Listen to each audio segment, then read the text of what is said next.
बिस्मिल्लाहिर्रहमानिर्रहीम, अस्सलाम वालेकुम जी। मैं हूँ मारिया अली और आप देख रहे हैं मेरा यूट्यूब चैनल। 2-3 दिन से कुछ बदबू आ रही थी और बदबू फिर आ रही थी सिंध पुलिस की जानिब से। ऐसा महसूस हो रहा था कि केस को फिर जो है ख़राब करने की कोशिश की जा रही है, केस पर असरअंदाज होने की कोशिश की जा रही है और सिंध पुलिस जो है कोई ना कोई खिचड़ी तो पका रही है। ये वो खिचड़ी है जो पहले दिन से पकाने की कोशिश की जा रही है और अब जो मलिया मेट बनाया गया है या बनाने की कोशिश की जा रही है वो भी बहुत ही तकलीफदेह है। अबूरी चालान जी इस वक्त सामने आया है जो 6 अगस्त को अदालत में पेश किया जा सकता है। फिर मैं बोलूँगी कि पेश किया जा सकता है। तो जी मुसलसल इस केस को नुकसान पहुंचाने की कोशिश की गई और आज जो अबूरी चालान सामने आया है उससे बहुत सारी चीज़ें जो है खुलकर सामने आ चुकी हैं कि कहाँ पर कौन जो है गंद घोल रहा है, जिसकी जो बदबू है वो निकल कर ताफुन की सूरत में हर जगह पर फैल रही है।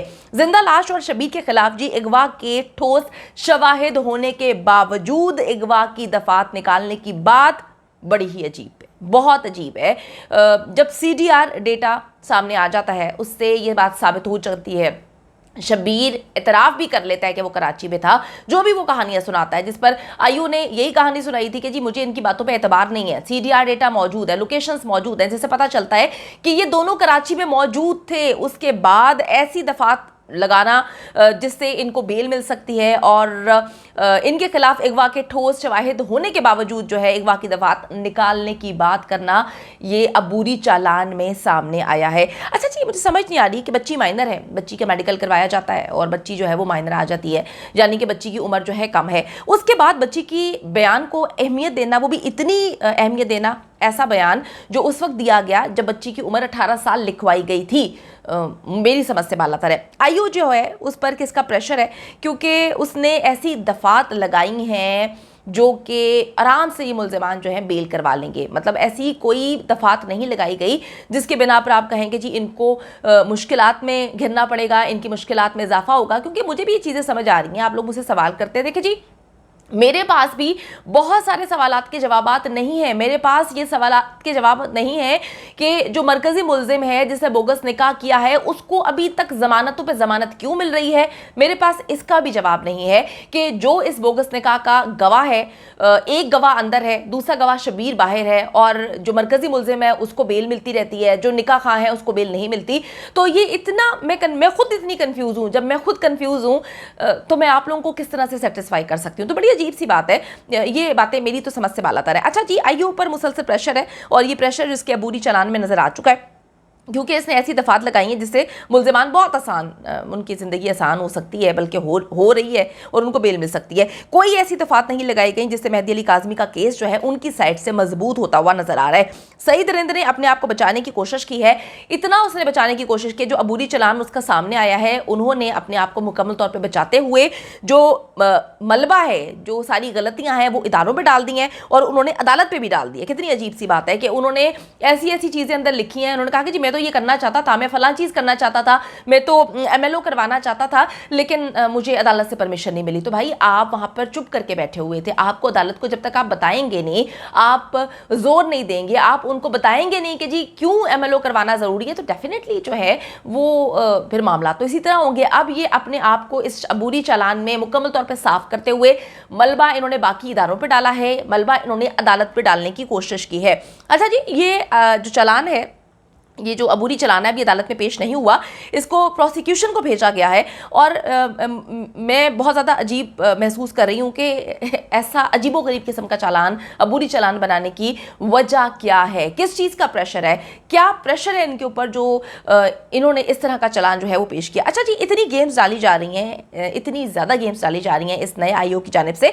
3-4 दिन से मुझे खबर तो मिल रही थी, लेकिन मैंने कहा कि जब तक अबूरी चालान नहीं आता प्रोसिक्यूशन को दिया नहीं जाता, क्योंकि जी अभी मैं आपको फिर बता रही हूँ कि ये हतमी नहीं है कि यही चालान जो अबूरी चालान इन्होंने प्रोसिक्यूशन को भेजा है ये अदालत में पेश किया जाए। अदालत में जो पेश इसमें हो सकता है कुछ चेंजेस भी की जाए, लेकिन जो अबूरी चालान इस वक्त सामने आया वो तो अजीबोगरीब किस्म का है। अच्छा जी, ये चुपके से जाते हैं जो आईओ हैं सईद रिंद साहब, ये चुपके से जाते हैं बच्ची के पास और बच्ची के पास जाकर ये बयान भी रिकॉर्ड कर लेते हैं और उस माइनर बच्ची के बयान को इतनी अहमियत दी जा रही है। इन्होंने वहाँ पर जाते हैं, बच्ची से जाकर जो है चाइल्ड प्रोटेक्शन सेंटर में जाकर इन्होंने मुलाकात की, बच्ची से इन्होंने बयान लिया, बाहर आके इन्होंने बताया कि मैंने सिर्फ ये पूछा कि जी वहाँ पे मामला ठीक है, आपको कोई मसला तो नहीं हो रहा। इन्होंने जो बच्ची ने कहा इन्होंने वो सारी चीज़ें लिखी और उस बयान को ये मुसलसल अहमियत दे रही है। हालांकि ये जानते हैं कि बच्ची माइनर है, बच्ची की बयान की तो कोई अहमियत है ही नहीं, बच्ची की तो बयान की कोई वर्थ ही नहीं है। जब माइनर बच्चा है तो उसकी वर्थ जो है हो ही नहीं सकती। अच्छा जी, तमाम मुल्ज़िमान पर जो है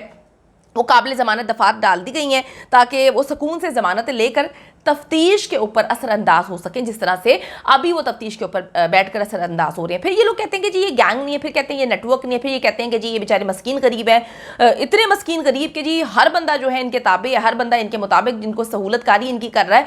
अगर मैं ये कहूँगी कि हाँ जी ये सहूलतकारी है तो ये गलत नहीं होगा। और बड़ी अजीबो गरीब किस्म की बात है कि AVCC के दफ्तर में बैठ कर ये शख्स जिसका नाम ज़हीर है, ये मेहदी अली काज़मी को कॉल करता है, वहाँ पर उसको बुला कर कहता है कि जी आप इधर आएँ, हम मामला तय करते हैं, बात करते हैं, उनको ब्लैकमेल करता है, तस्वीर भेजता है। ये सारी चीज़ें क्या हैं? इनमें से किसी भी बात का जवाब मेरे पास नहीं है और सारा मुल्क ये सारी चीज़ें देख रहा है। इनको ज़रा भी शर्म और डर नहीं है कि सिंध पुलिस की कारकर्दगी पर पिछले 3 महीने से सवालिया निशान जो है वो खड़ा कर दिया है। क्यों सिंध पुलिस ये सब कुछ कर रही है? इनका कौन इनको डिक्टेट कर रहा है? कौन ऐसा बंदा है उस बंदे को सामने लेकर आना चाहिए जो मुसलसल इन लोगों को डिक्टेट कर रहा है, इनकी फंडिंग कर रहा है, जो इनको अपने मुताबिक जो है चला लेता है। बार बार आईओ तब्दील किए जा रहे हैं, हर आईओ जो आकर ऐसी दास्तान लिखता है, जो चीज़ हो चुकी होती है उस पर बात नहीं करता। जब इस चीज़ के सबूत मिल चुके हैं, जर्नलिस्ट ने निकाल के सबूत दुनिया के सामने रख दिए हैं कि दोनों कराची में मौजूद थे, फिर भी ऐसा चलान क्यों बनाया गया, ऐसा अबूरी चलान क्यों बनाया गया, ऐसी दफात क्यों लगाई गई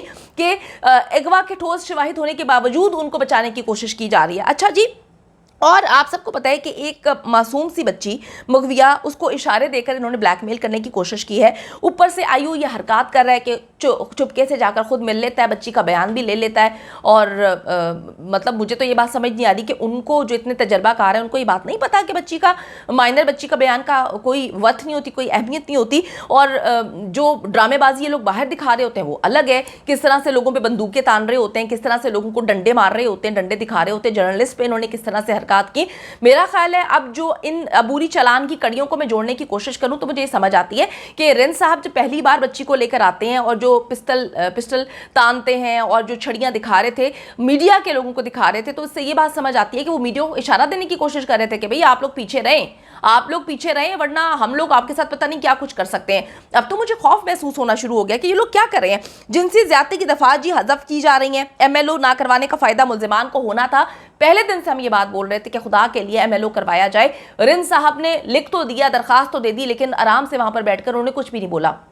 उन्होंने कोई कहानी नहीं सुनाई कि हर हाल में MLO होना चाहिए, और अदालत के सामने वो बिल्कुल गूंगे बन के बैठे हुए थे। मैं आपको बताती चलूँ जो थोड़ी सी 2-4 चीज़ें अच्छी हुई हैं इस चालान में, वो ये हैं जी, कमसिन मुगविया को कराची से अगवा करके ले जाने और बोगस निकाह करवाने में मजीद मुल्ज़िमान जो है वो सामने आए हैं। पुलिस के मुताबिक जिंदा लाश की माँ जो है नूर मुनीर, वकील राय खुरम को शामिल किया गया, उसके दोस्त मोहम्मद वसीम को शामिल किया गया है, मुनीर हुसैन को जो है शामिल किया गया और कहा कि जी हर किस्म की सहूलतकारी जो है उसमें ये लोग मुलव्विस पाए गए हैं। इन चारों को जिंदा लाश शब्बीर, असगर अली और निकाह खा गुलाम मुस्तफ़ा समेत कमसिन बच्ची को कम उम्र और ना समझ होते हुए भी ट्रैप करके कराची लेके जाने और लाहौर में मुगविया की उम्र 18 साल बताए बगैर, वालिदैन भी नहीं थे, ये उन्होंने ये सारी चीज़ें उस पर डाल दी हैं। जबकि अगर बाकी मुल्ज़िमान की बात करें तो उनको क्लीन चिट दे दी गई है, बल्कि जो उन्हें चार्जशीट के कॉलम नंबर 2 में रखा गया ताकि ज़रूरत के वक्त उनसे तफ्तीश भी की जा सके।